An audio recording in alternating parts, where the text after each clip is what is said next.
歡迎嚟到連結呢個頻道，我係張師奶。師奶閱閱讀充實心靈。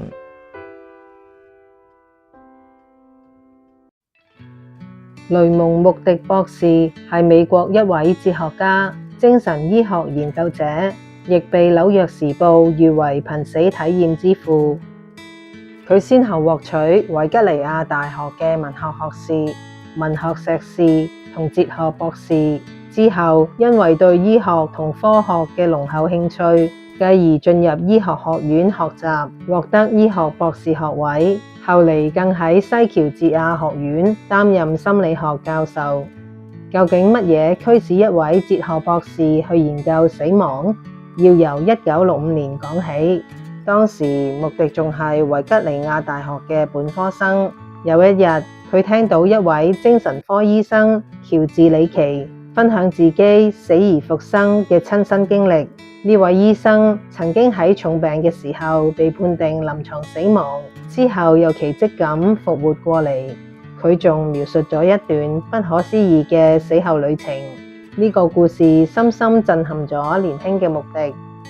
後嚟，穆迪喺大學教授柏拉圖斐多篇靈魂不朽嘅專題時，有學生舉手分享，話佢嘅外婆都有過類似嘅瀕死經歷。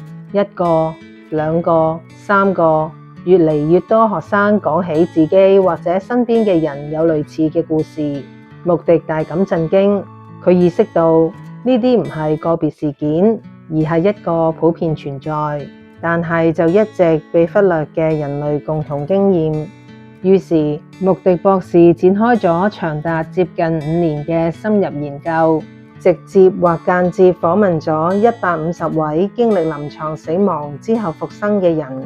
1975年，佢將研究成果寫成《死後的世界》一書，喺書入面首次提出瀕死體驗呢個概念。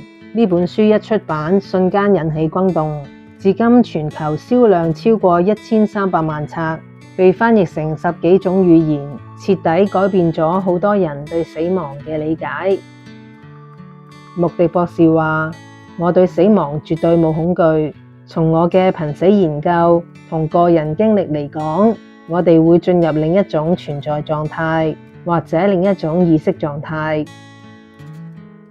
穆迪博士並冇企圖說服任何人相信啲乜嘢，而係用科學家嘅嚴謹同哲學家嘅深度，將150個人嘅真實經歷呈現出嚟，俾讀者去感受、去思考。